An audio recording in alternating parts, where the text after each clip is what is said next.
Hi friends, welcome back to the YouTube education. और आज की इस वीडियो में हम चैप्टर 2 रैखिक सहसंबंध का स्पेयरमैन का क्रमांक सहसंबंधांक की जो मेथड थी, हमारी एक पद्धति थी, उसके बारे में हम अध्ययन करेंगे।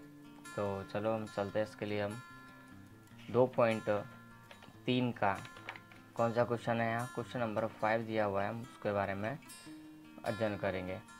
तो क्या है इस 2.3 के 5वें सवाल में, पहले हम वो देख लेते हैं।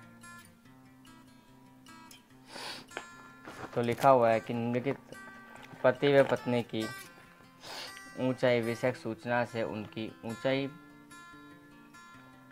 बीच क्रमांक संबंध की, यानी ऊंचाइयों के बीच में पति और पत्नी की जो दोनों की ऊंचाइयाँ दी है, उन दोनों की ऊंचाइयों के बीच में हमको क्या निकालना है, सहसंबंध का मान ज्ञात करना है। कौन सी विधि से निकालना है? तो हम सहसंबंध ये कौन सी विधि से करेंगे, स्पीयरमैन की क्रमांक सहसंबंधन की विधि से। लिखा हुआ है यहाँ क्रमांक सहसंबंधन दो, हमको समझ जाना है कि वो स्पीयरमैन का ही क्रमांक सहसंबंधक है, दूसरे किसी ने क्रमांक सहसंबंधन को दिया नहीं है। अब क्या दिया हुआ, पति की ऊंचाई दी हुई है, पत्नी की ऊंचाई दी हुई है।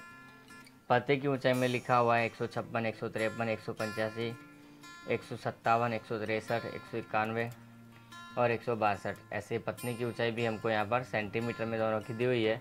अब दोनों के बीच में हमको सहसंबंध है या नहीं है ज्ञात करना है। तो हम स्टार्ट करते हैं। हमारा सम 2.3 है हमारा ये 2.3 का सवाल नंबर हमने लिया है 5, और सवाल नंबर 5 में पेज नंबर है हमारा 100। तो चलो स्टार्ट करते हैं। हमको पहले जो पति की ऊंचाई है x मान लेते हैं, और पत्नी की ऊंचाई उसको हम y मान लेते हैं। तो पति की ऊंचाई को हम लेंगे 156, 153, 185, 157, 163, 191 और 162। y हमको लिखा हुआ है 154, 148, 162, 157, 162, 170, 154।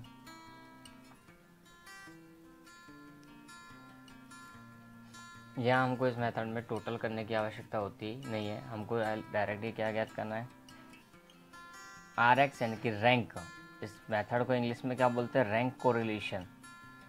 क्या बोलते हैं, रैंक कोरिलेशन। तो रैंक कोरिलेशन के अंदर हमको रैंक देना पड़ता है, क्रम देना पड़ता है। तो क्रम हम पहले इसको देंगे R फॉर रैंक, यानी कि क्रमांक,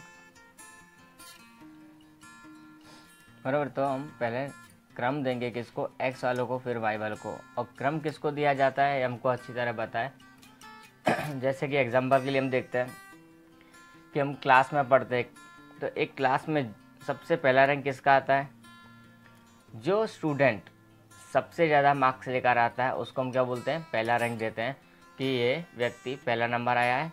सेकंड क्लास, उसके बाद में सेकंड नंबर ये आया, थर्ड पोजीशन ये आया है, फोर्थ पोजीशन ये। हाँ, कभी कभी ऐसा भी होता है कि एक साथ में एक समान नंबर एक से ज़्यादा लोगों की वजह से, जैसे 100 में से 95, 95, 95 तीन लोगों के आ गए एक सब्जेक्ट में, तो हम बोल सकते हैं कि तीनों के तीनों फर्स्ट हैं, या तीनों को एवरेज निकाल कर उनको एक रैंक दे दिया जाता है। तो वही चीज़ आज हमको यहाँ सवाल में करनी है कि रैंक कोरिलेशन करना कैसे है, क्रमांक इनको देना कैसे है। तो इसमें हम सबसे पहले सबसे बड़ा ढूंढेंगे। तो हमारे पास में 191 दिख रहा है, तो हमने इसको पहला नंबर दे दिया। 185 दिख रहा है, उसको हमने दूसरा नंबर दे दिया। और उसके बाद में 185 के बाद हमारा तीसरा नंबर है 163, उसको तीसरा नंबर दे दिया। 162 हमने चौथा नंबर दे दिया। 162 के बाद में आता है हमारे पास 157, पाँचवा नंबर दे दिया हमने। 156 छठा नंबर दे दिया। और 153 लास्ट में हमको दिख रहा है, उसको हमने सातवां नंबर दे दिया है यहाँ पर। यानी कि हमारा कोई भी नंबर रिपीट हुआ नहीं है, कोई भी दो जनों को एक समान हाई नहीं है। नाउ RY, यानी कि y वालों को हम क्रम कैसे देंगे, क्रम का नियम कभी बदलेगा नहीं, चाहे वो एक्स हो, चाहे वाई हो, चाहे कोई भी सवाल क्यों ना हो। सबसे पहले सबसे हाईएस्ट जो है उसको पहला नंबर। तो इसमें हाईएस्ट 170 है, तो हम पहला नंबर उसको देंगे। 170 के बाद में हमारे पास में है 162 है, लेकिन 2 बार है। अब कोई संख्या 2 बार आई हो तो उसकी गणना हम नीचे यहाँ पर करके देखेंगे। 62 हमारे पास कितनी बार आया है? 2 बार। तो पहला नंबर तो हमने दे दिया एक बार इसको। अब दूसरा नंबर आया किसकी बारी? 162 के एक पर। 162 कितनी जगह पर है? एक 2 वाले की जगह पर भी है और तीसरे नंबर पर भी आ सकता है। तो हमने 2 + 3 दोनों को प्लस कर दिया, और एक 2 बार रिपीट हुआ है तो 2 से डिवाइड करना है। 3 बार रिपीट होता है तो हम 3 से डिवाइड करते हैं। यानी जो संख्या जितनी बार रिपीट होती हो उसको हमको उतने से ही भाग देना है। तो यहाँ आया 5, 5 को हमने 2 से भाग देंगे, कितना आएगा? 2.5। कितना आएगा? 2.5। तो हमको 162 जहाँ जहाँ भी लिखा है वहाँ 2.5 लिख देना है। क्या लिख देना है? 2.5 वहाँ पे हमको लिखना है। अब 162 के बाद में और कौन आया? 162 के बाद में कौन आता है? 157 हमको यहाँ दिखाई दे रहा है। तो 157 को नंबर देखो कौन सा आएगा? चौथा। बोलोगे दूसरा और तीसरा कहाँ गया? तो दूसरा और तीसरा इसके अंदर समावेश हो चुका, उसकी जगह पर ये 2.5 है, उसका 2.5 बना है हमारा। अब चौथा नंबर 157 को दे दिया, एक ही बार था। उसके अंदर पाँचवा नंबर की हम बात करते हैं, तो पाँचवा नंबर हम देंगे, देखो 154 यहाँ 2 बार आया है। 154, 154, तो उसको कौन सा नंबर होगा? चौथा तो दे दिया हमने। अब इसको 5वां और इसको छठा, या तो इसको 5वां इसको छठा, कोई भी मान सकते हैं।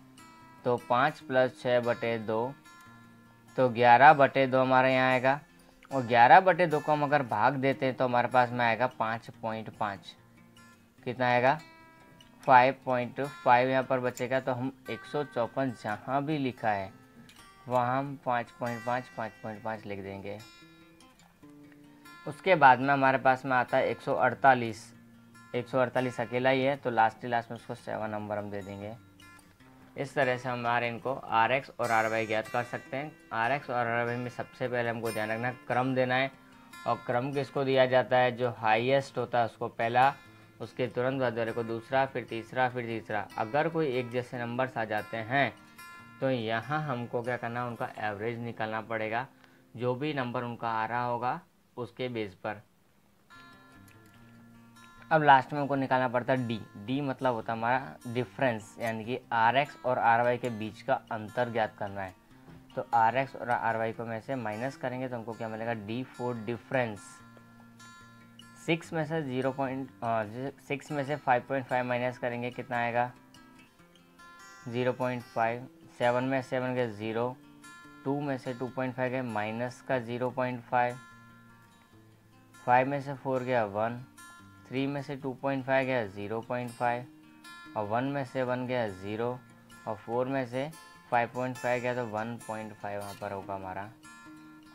और ये हमेशा इसका टोटल जब भी करोगे तो 0 होगा। We can check that 1.5 minus में और माइनस में 0.5 में 2 will be there.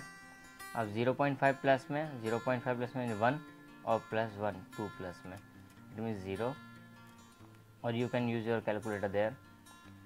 D square 0.5 है तो उसका स्क्वायर करेंगे तो 0.25, 0 का तो 0, अगेन 0.25,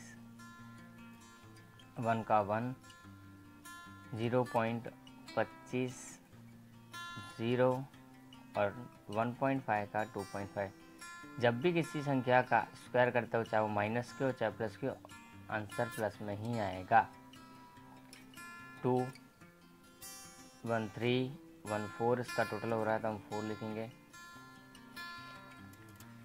अब हमको निकालना है R। R का फॉर्म रहता है 1 - 6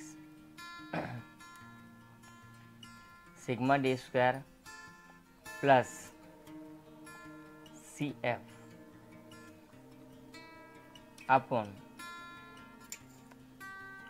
n स्क्वायर -1। अब CF कैसे निकालते हैं? तो CF निकालने के लिए हमारे पास फॉर्मूला है m³ - m/12। ठीक है। अब m हमारे पास कहाँ है इसके अंदर, तुम देखते हैं कि जो संख्या जितनी बार रिपीट होती है हमारी यहाँ पर, ये हमारे लिए क्या बनती है, m। तो हम यहाँ क्या करेंगे, इन दोनों के अंदर लिखेंगे 2 का क्यूब -2/12, 2 दूनी 4 दूनी 8 -2 करेंगे 6/12 और 0.5। 2 का क्यूब -2/12, 8 -2/12, 6/12, 0.5 और कितना आ गया 1। तो 1 - 6 सिग्मा डी स्क्वायर यानी कि 4, ये हमारा पास है sigma D square. C F हमारे पास कितना है 1, एन कितना है 1 2 3 4 5 6 एन काउंट कर सकते हैं हम, दैट इज एन 7 स्क्वायर -1, 1 - 6 तो ये 5, नीचे 7, 49 -1, 6 5 30 और नीचे 48 × 7,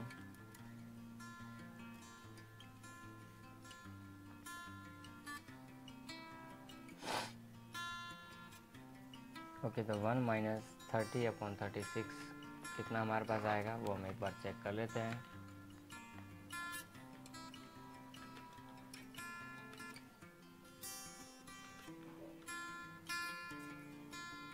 (0.09 इज देयर, सो हमारे पास कितना बचेगा,